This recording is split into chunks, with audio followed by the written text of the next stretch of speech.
My partner listened to my family members stating she wasn't worth my time, ignorant of her genuine identity.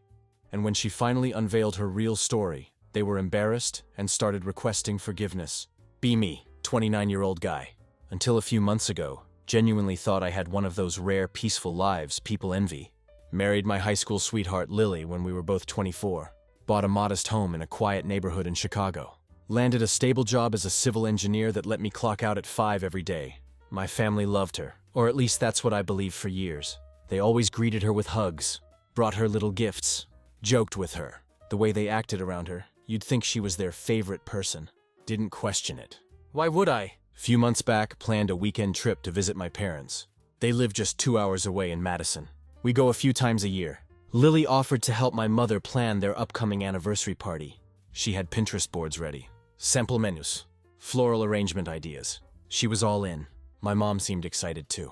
She even called Lily twice that week to talk about centerpiece options. Everything looked normal. Got there Friday night. Had dinner, settled into the guest room. Saturday morning, Lily was busy in the kitchen helping my mom prep for the party. I ran out to pick up drinks from the store. Nothing unusual. When I got back, Lily was in the living room with my dad and brother, helping him fix something on his phone. She seemed quieter than usual. Didn't press her. Figured she was just tired. It had been a long day. On the drive back home Sunday evening, she barely said a word. Kept looking out the window, replying in short sentences, forcing smiles. Asked if something was wrong. She just said she was fine, just exhausted. Believed her. Or maybe I just wanted to believe her. That night after we'd unpacked and eaten dinner, she came into the living room and asked me to sit down. She was calm. Too calm. Didn't fidget, didn't pace. She just looked at me and said, "I need to tell you what happened at your parents' house." While she was helping my mom in the kitchen, she had gone back in after forgetting her phone. Didn't mean to eavesdrop. Just happened to hear voices. It was my mom and my sister Olivia. They didn't know she was in the hallway. My sister had laughed and said, "She trapped him. He could have done so much better." My mother answered, "She got pregnant just to keep him around. That's what girls like her do." What they didn't know, what no one in my family knew, was that Lily had miscarried the year before. We never told anyone. She hadn't been ready to talk about it. I respected that. To hear that they believed she had faked or manipulated a pregnancy just to hold on to me, it hit her harder than I could have imagined. She told me she hadn't planned to say anything, but the more she thought about it, the less she could let it go. I tried to explain it away. Maybe they were joking. Maybe it was sarcasm. Maybe it was out of context. That's when she pulled out her phone. She had recorded it, not because she'd intended to, but because she had set her phone down on the kitchen counter, with the voice recorder still running from earlier. When she was making a voice note for the catering budget, it wasn't a misunderstanding. It was crystal clear. They mocked her, ridiculed her. My sister said I was blind, that Lily had been calculating since high school. My mom said she was too polished to be real, too soft-spoken to be sincere. They said she didn't love me. She tolerated me for security. And then they laughed. I called my sister first. She went into panic mode, denied it at first, then tried to spin it as venting and just joking. I told her there was a recording. She froze, then switched to guilt-tripping me for not having a sense of humor. My mother didn't even try to deny it. She told me Lily was too sensitive, that women need thicker skin if they want to be part of a real family. Lily didn't argue with any of it, didn't yell or cry. She just nodded and said, "I'll handle it." That was when I knew something in her had shifted. It wasn't sadness. It wasn't even anger. It was distance. She asked for space, not from me but from them. She didn't want permission. She was letting me know where she stood. A day later, my sister posted something in the family group chat. "People need to learn to take a joke." My cousin liked it. No one else responded. Not even my dad. Lily stopped going to family gatherings. She started working from coffee shops more often, saying it helped her focus. But I noticed she was writing a lot. Her laptop was always open. Not work emails. Long documents. Notes. Something was brewing. My parents kept inviting us to dinner. I went once alone. It felt like walking into a courtroom. They told me Lily was controlling, that she was turning me against them, that I was being manipulated. That was the last time I visited. What I didn't know was that Lily had already started contacting lawyers. She wasn't planning to leave me. She was planning to fight back. 3 days after that last dinner at my parents' house, I came home from work and found the dining table covered in neatly stacked folders. Not random clutter. Organized tabs, labeled files, highlighters, printouts. Lily sat on the couch with her laptop open, typing, earbuds in. She didn't say anything. She just pointed to the table and went back to work. Inside the folders were bank statements, tax returns, old chat logs, email chains, stuff I hadn't looked at in years. She had flagged transactions, highlighted account numbers, even printed out a PDF of a bank authorization form. At the top of one folder she had written, "Look closely." Page 3. 2 years ago, we'd put together a shared business account. When we were thinking of opening a side project together, we never used it much. Just a few transfers in and out. But it was there for emergencies or new ideas. Apparently someone else had found a use for it. According to the paperwork, my parents had withdrawn over $16,000 from that account. Lily found the bank record showing the transfer, and right beside it an email from the branch, confirming they'd spoken to my mother, who told them I had approved it. There was even a scanned form with my signature on it. The problem? I never signed that document. Next folder, an email chain between my mother and my sister. It wasn't just about money. My sister had convinced my parents to help her launch a bakery. Lily had heard about the bakery years ago, but we were told my sister got a small business loan. Apparently it wasn't a loan. It was our money, and they never returned a cent. When Lily laid everything out that night, she didn't yell or pace. She went item by item, showing me emails, pointing to dates, highlighting names. Then she asked one question. "Did you know?" I didn't, not one part of it. I sat down and read every single page. She gave me a choice. Either I stand with her or I stay out of her way. I told her to do what she needed to do. 2 days later, legal papers were filed. Lily pressed charges for fraud and identity theft. My mother was served at her weekly book club. In front of 6 of her closest friends, she tried to call me afterward. 4 missed calls, 2 voicemails, and 1 furious text. I didn't respond. The next call came from my father. He didn't ask for details. He went straight to shouting, blaming Lily for tearing the family apart, claiming she was manipulating me, poisoning everything.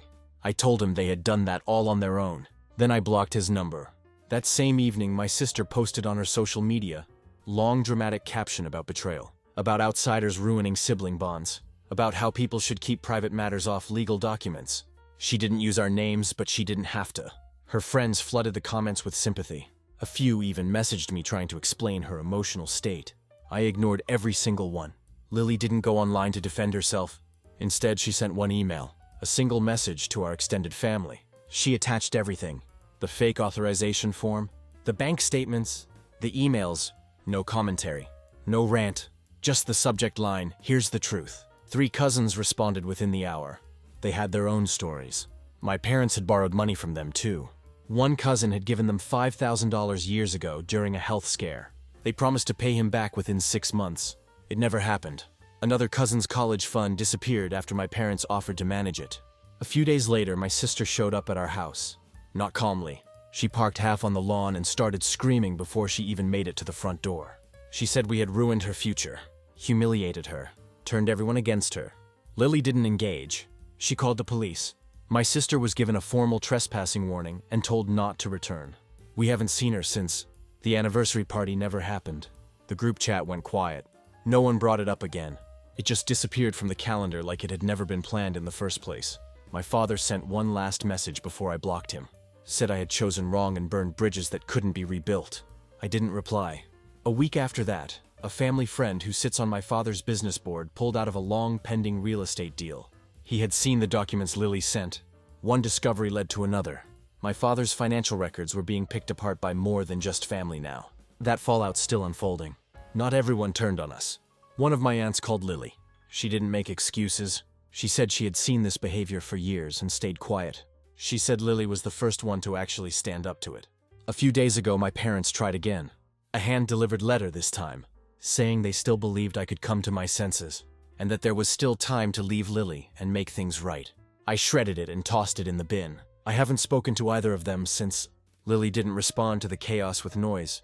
No cryptic social media posts. No angry phone calls. She stayed quiet and moved with intention.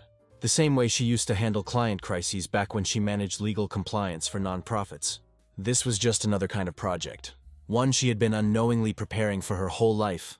The week after the trespassing incident with my sister, she filed a formal complaint with the licensing board that oversees my sister's profession.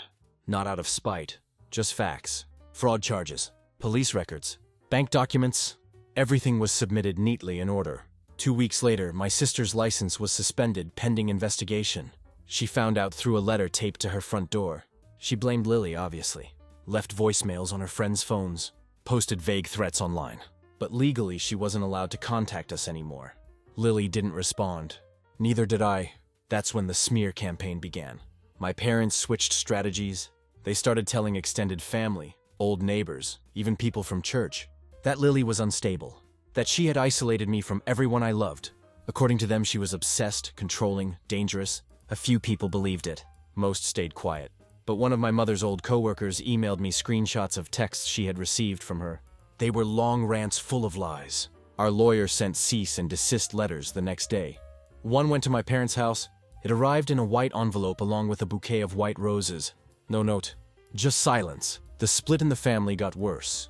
An uncle, my mother's younger brother, publicly sided with my parents, claimed we were attacking the family legacy. His daughter, however, messaged Lily privately. All she wrote was, "You're doing what I never could." Then she deleted her social media and went quiet. We never brought it up. About a week later, something unexpected happened. My father received a notice from the Internal Revenue Service, requesting additional information on several past returns. There had been irregularities, missing income, unreported gifts. No one knew who sent the tip. Lily never admitted to it. She just folded the letter neatly and added it to her binder. The audit was the beginning of another discovery. Lily found bank statements showing that my father had quietly pulled $8,000 from our wedding fund years ago, money we had saved while still dating. He used it to invest in another one of my sister's failed businesses, a boutique clothing line that closed down within 6 months. They never told us. They never planned to.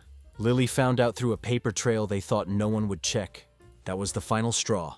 She sent one last message to my sister. Just one line. "You buried me. Now it's your turn." Then she blocked her number and email. I followed her lead.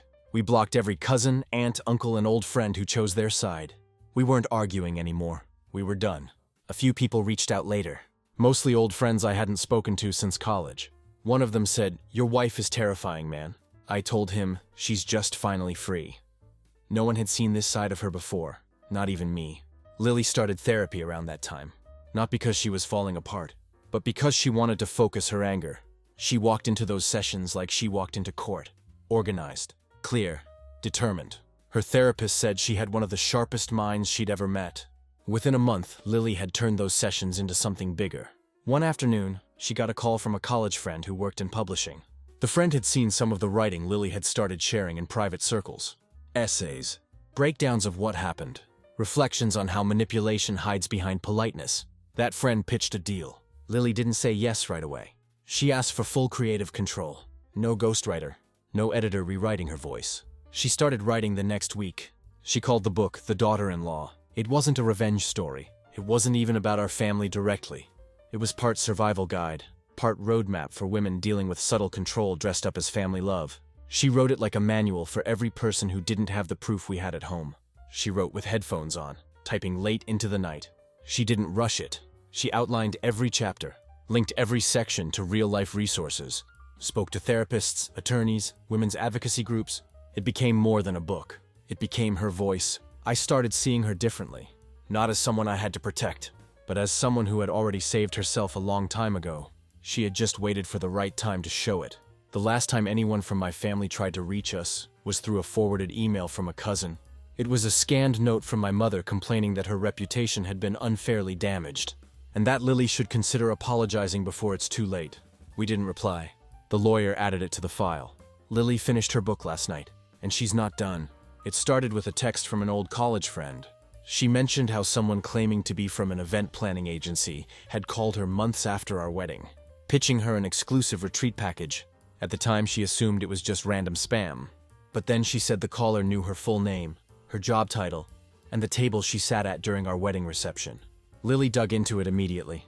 Within a week, she had contacted over a dozen guests from our wedding. 5 of them remembered being contacted by someone claiming to be affiliated with an event service. One remembered the caller using my sister's name. Another forwarded an old voicemail. Lily recognized the voice.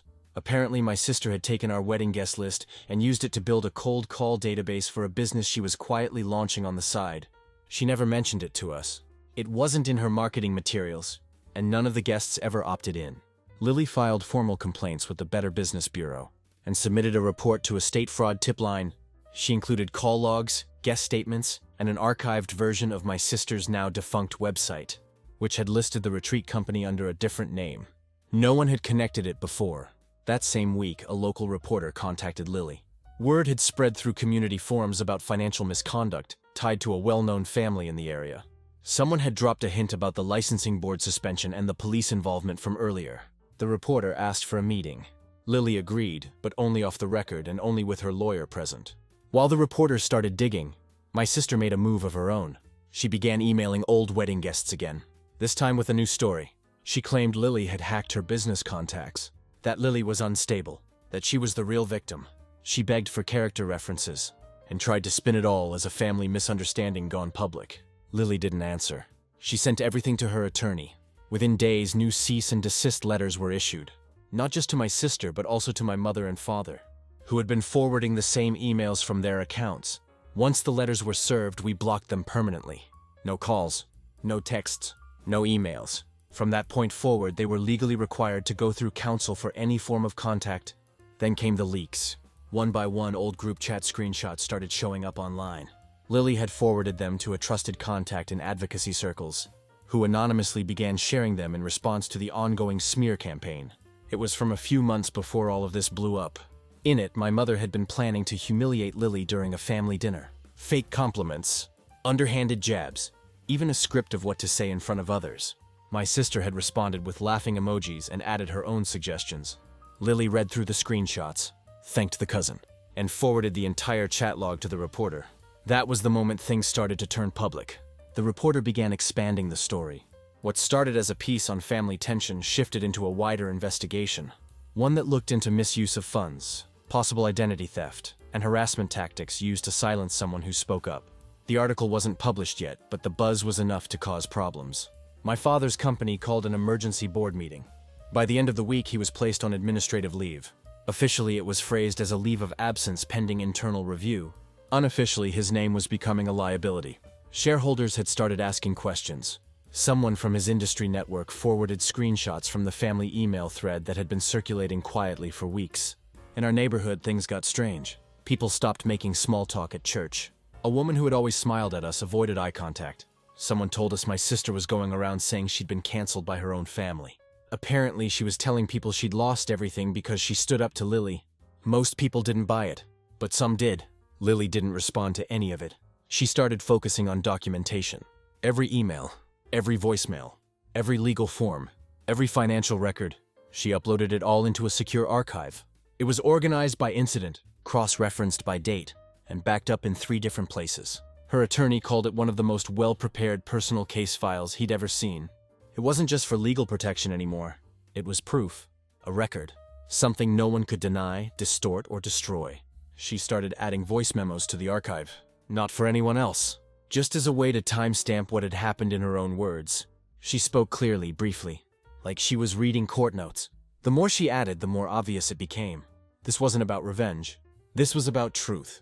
Truth backed by records, confirmed by timestamps, protected by law. My sister's last email came the day before the article was scheduled to go live. It was a short message begging Lily not to ruin what's left of their family's name. We didn't reply. Lily forwarded it to her attorney, saved a copy in the archive, and closed the laptop. The article was coming, and once it was out, there wouldn't be anywhere left to hide. The call came in on a Thursday afternoon.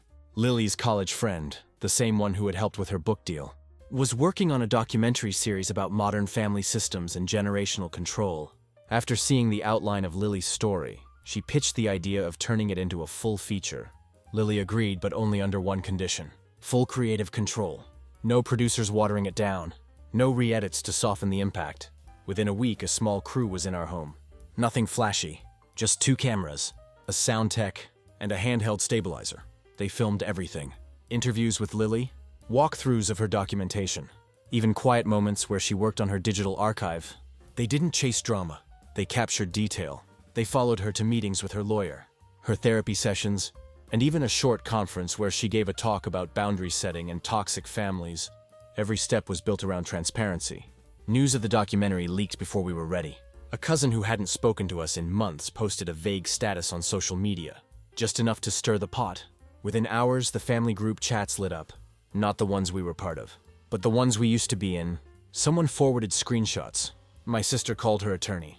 My father called his Threats were thrown around. None of them stuck. Lily's lawyer had already filed preemptive protections. Every piece of footage was legally covered. Every document shown had been vetted and approved under investigative reporting guidelines. No one was being shown without consent, and every name tied to criminal or civil action had their identities handled according to legal standards. There were no holes to poke. My parents tried hiring a public relations firm to manage their image. The firm declined after reviewing the allegations. Too risky, too much paper trail. Not worth the reputation damage.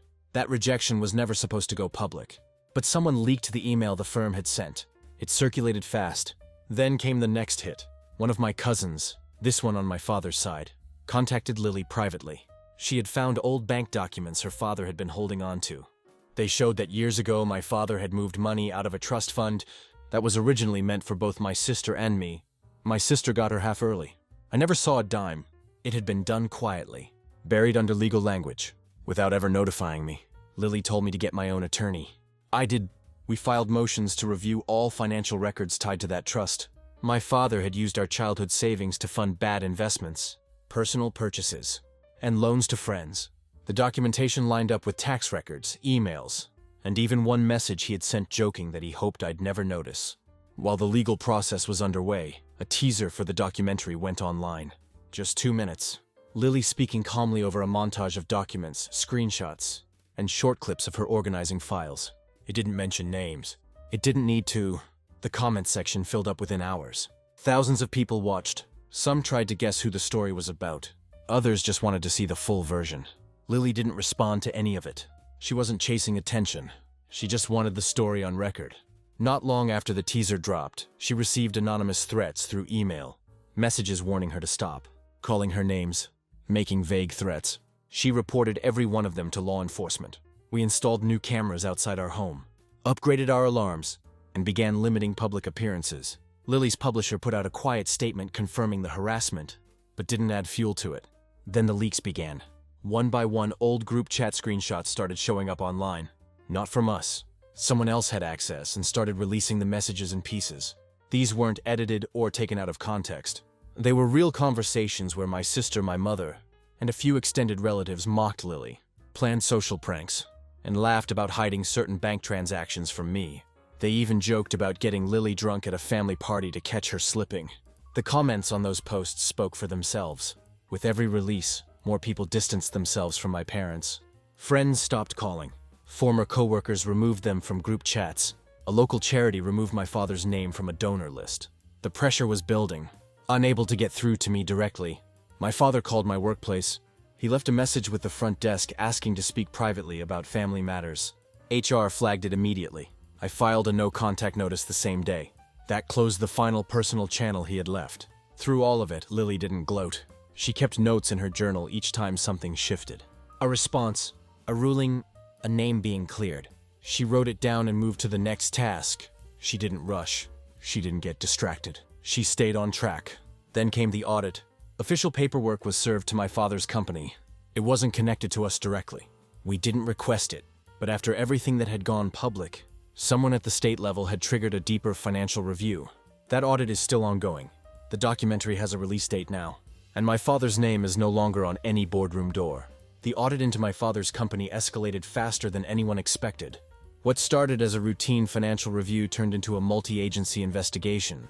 Auditors uncovered misfiled charitable donations dating back years, offshore transfers that had never been disclosed, and fake expense reports used to claim business deductions on luxury vacations.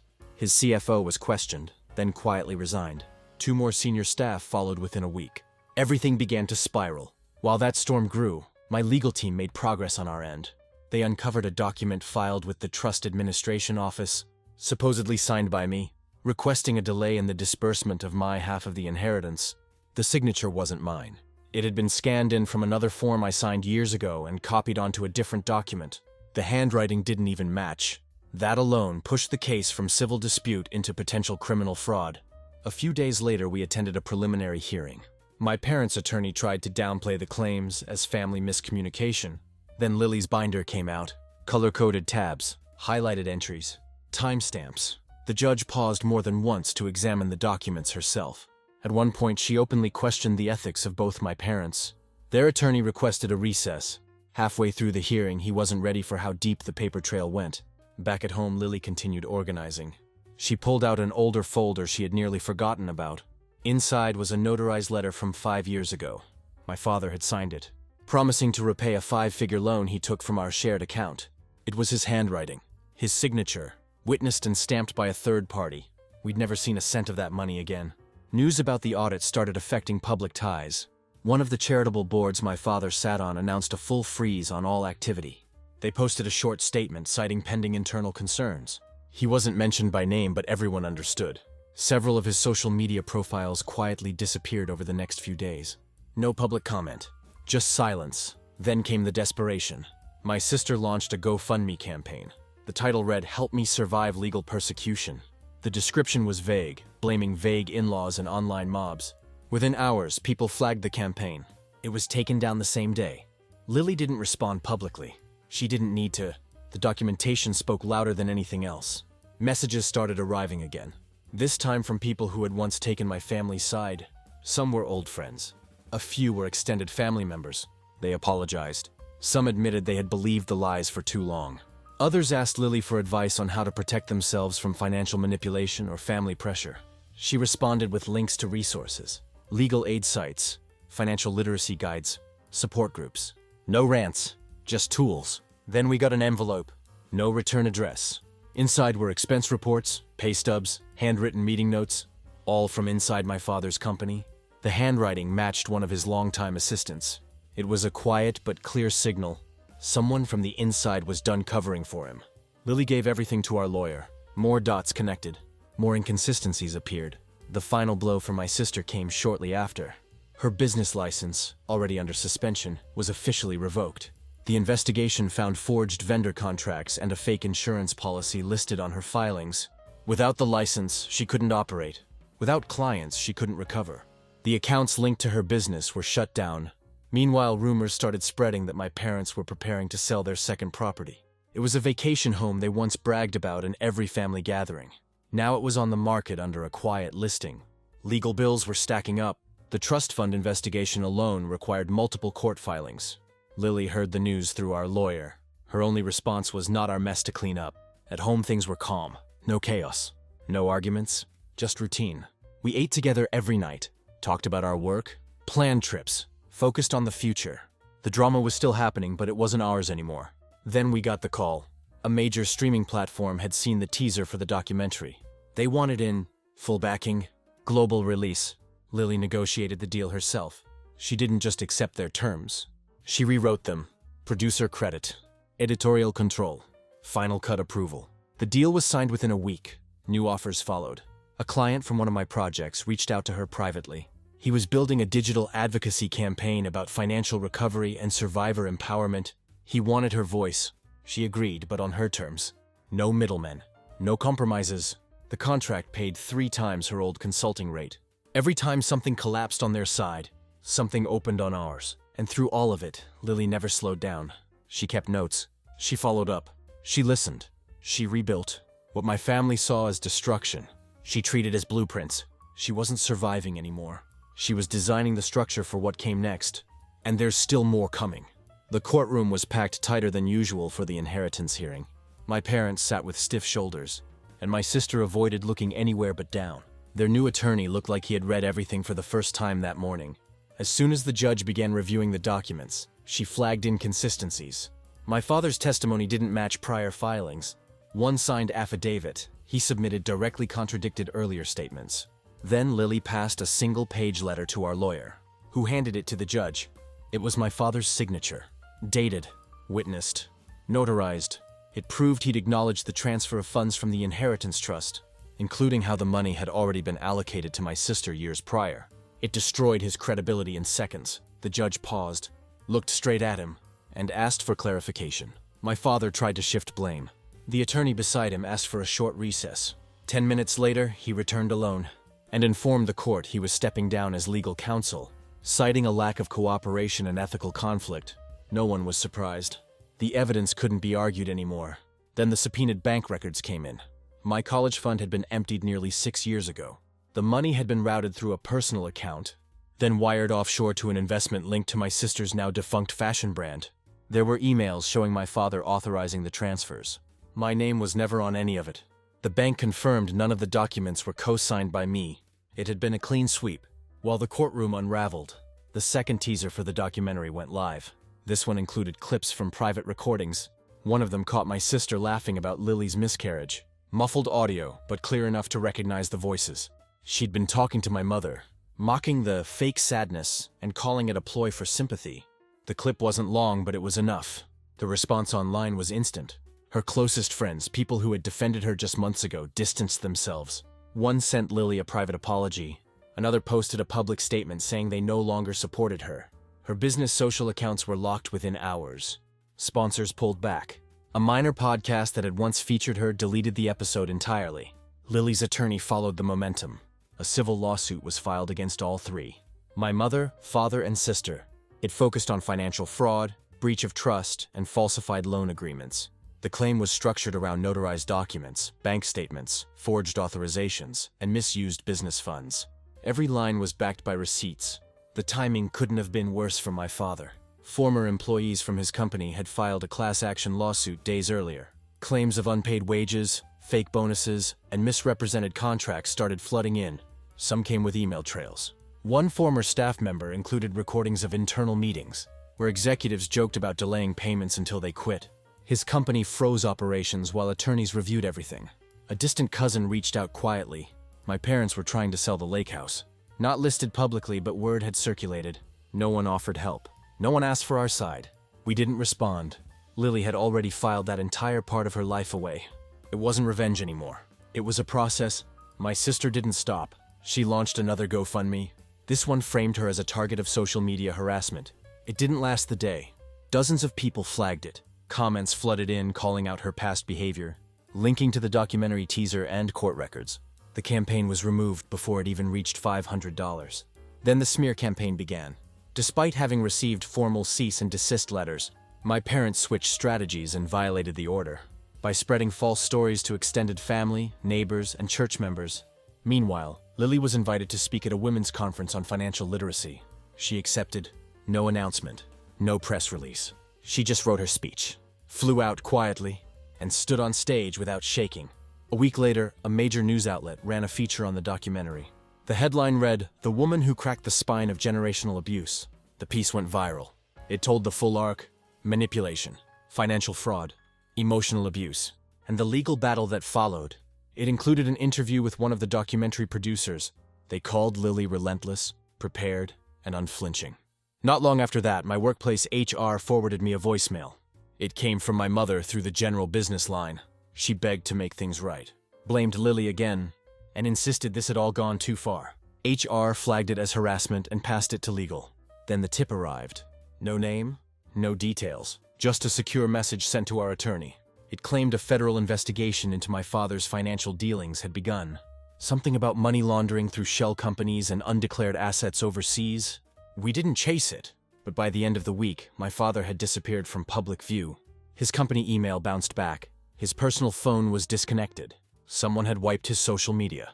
That night, Lily sat across from me after dinner. She looked through her notes, closed her laptop, and said, "This was never about revenge. I just wanted them to answer for what they did. Now they are." The court ruling landed on a Monday. It was short, direct, and impossible to misinterpret. I was awarded my full share of the inheritance plus interest, calculated from the original date of the trust's breach. The judge gave my father 60 days to comply, or face asset seizure and wage garnishment. Lily was already preparing legal claims against the family's remaining real estate. There was no appeal filed. That same week, Lily received another round of threats. One message mentioned specific dates and locations she'd been seen. Law enforcement traced it to a burner phone purchased under a company card linked to my father's old firm. Our attorney submitted it with an emergency filing. Lily was granted a protective order within 48 hours. Security around our property was increased. Surveillance upgrades were installed the next day. Then the full documentary launched. The first episode dropped on a major platform on Friday evening. By Sunday morning, it had passed 1 million views. The reviews were immediate, stunning, fearless. A masterclass in standing your ground. The visuals showed more than just the facts. It revealed the pattern, the manipulation, the financial deceit, the generational patterns that had passed as tradition. The second voice in episode 1 belonged to my mother. One line, just a comment about Lily never being part of the family, no matter how hard she tries, played beneath photos of birthday parties and holiday dinners. A cousin who still speaks to us said she smashed a wine glass against the wall after hearing it. Then silence. After the episode aired, everything started moving faster. The family faced near total ostracization. My parents were banned from their longtime country club. My mother was quietly removed from her volunteer board position at a local museum. Church families stopped responding to their messages. One family even changed seats when they walked in. All the shame they once used to control others had come back around and wrapped tightly around them. Two of my great-uncles published open letters in the town's local paper. Not digital posts, real printed statements. Both denounced my parents' behavior and commended Lily for her strength and clarity. One line read, "Some inherit land, others inherit silence." She broke that chain with facts, not anger. They didn't reach out privately. They made it public on purpose. My sister, already under pressure, hit freefall. 2 different fraud investigations named her formally. One came from a former client who discovered she had forged vendor contracts, using a template from our old wedding materials. The second came from her ex-business partner, who filed a lawsuit after finding manipulated budget sheets. Eviction records showed she had been removed from her apartment 2 weeks later. No appeal filed, no statement made. Then came the federal charges against my father: wire fraud, falsifying financial documents, obstruction of an audit. A press release from the Department of Justice confirmed the indictment. He was taken into custody without incident. His bail request was denied due to risk of flight. A hearing was scheduled for the following month. Reporters began circling immediately. Their last known address was flooded with cameras. One neighbor put up a no trespassing sign just to avoid being associated with the situation. My mother released a short statement through a lawyer, blaming online harassment and a culture of public shaming, but no one echoed it. No papers picked it up. No interviews aired it. The public wasn't listening anymore. My sister disappeared online completely. Every profile gone. The last thing we heard, she was staying with someone in a nearby town. Maybe a distant friend. Maybe someone she hadn't burned yet. Either way, no one cared. She had lost every stage she'd once performed on. Lily declined every media request. National outlets called. Talk shows offered exclusive interviews. One publisher wanted a follow-up memoir. She turned all of it down. The story's already told. They just weren't ready for it. Instead, a podcast series followed the documentary. 5 episodes. Investigative tone. Multiple guests. Lily contributed, but only as an anonymous source. No name. No photos. Just information. That's all she ever wanted out there. Then we left. Not in a dramatic escape. Just a planned move. We picked a quiet city a few hours away. No connections. No overlapping circles. We found a modest home on a hill with a long backyard. Lily planted a garden the first week. Tomatoes, mint, a lemon tree. When I asked her why she started so quickly, she didn't pause. "I'm tired of tearing things down. I want to grow something now." Last week a letter arrived. No return address, but I recognized the handwriting. It was from my father. 3 pages, but I only read the first. The usual excuses. Twisting of facts. He claimed we misunderstood his intentions. I didn't read the second page. I didn't need to. The past was done talking and we weren't listening anymore. My father pled guilty. No drawn-out trial. No defiant closing speech. Just a plea deal that listed out each financial crime like items on a spreadsheet. Wire fraud. Identity theft. Obstruction.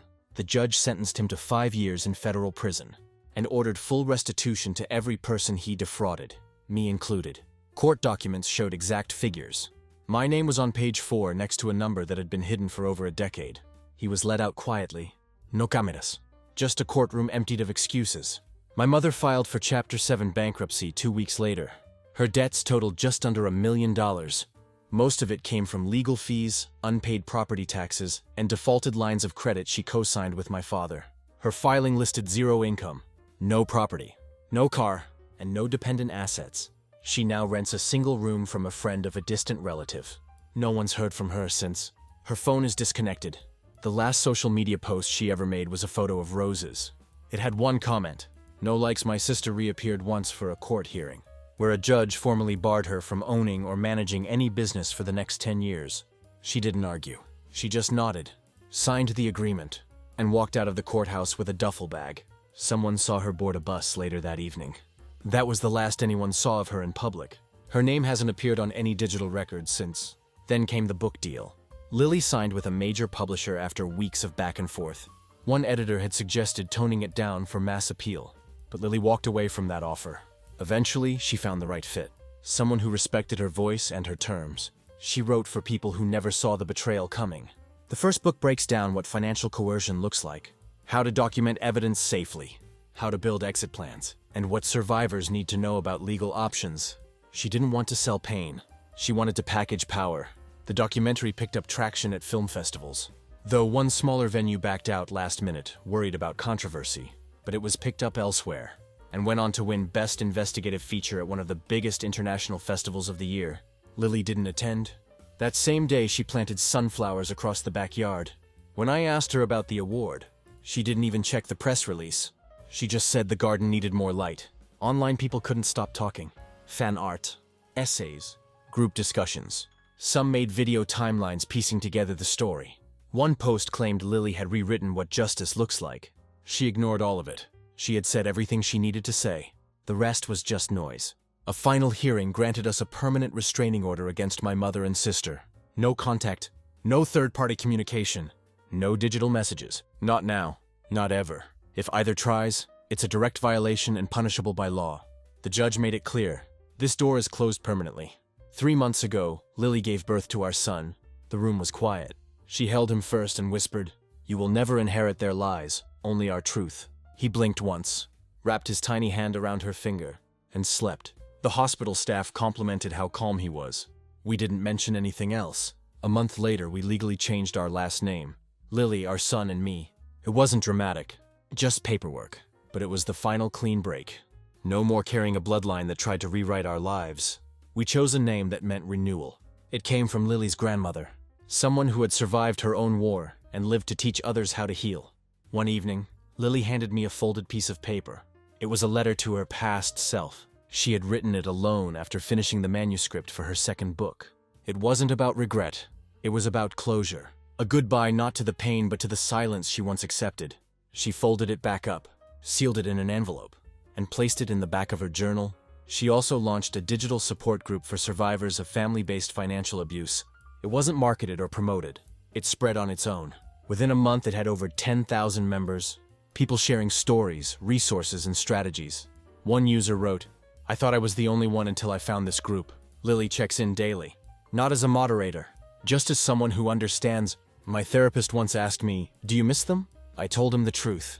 I missed the version I thought they were, but that version never existed." He nodded and moved on. No further questions. Last weekend, I was cleaning out the attic and found an old box. Inside were photo albums from years ago. Birthdays, graduations, dinners that felt warm until the truth came out. I asked Lily if we should throw them away. She looked through one, paused, and said, "Keep them. They remind us of who we refused to become." The legacy we inherited was broken, but the one we built piece by piece, record by record, day by day, was intact. I married a woman who didn't just survive betrayal. She exposed it, dismantled it, and planted something stronger in its place. In the rubble of everything they tried to destroy, we grew something they never could piece.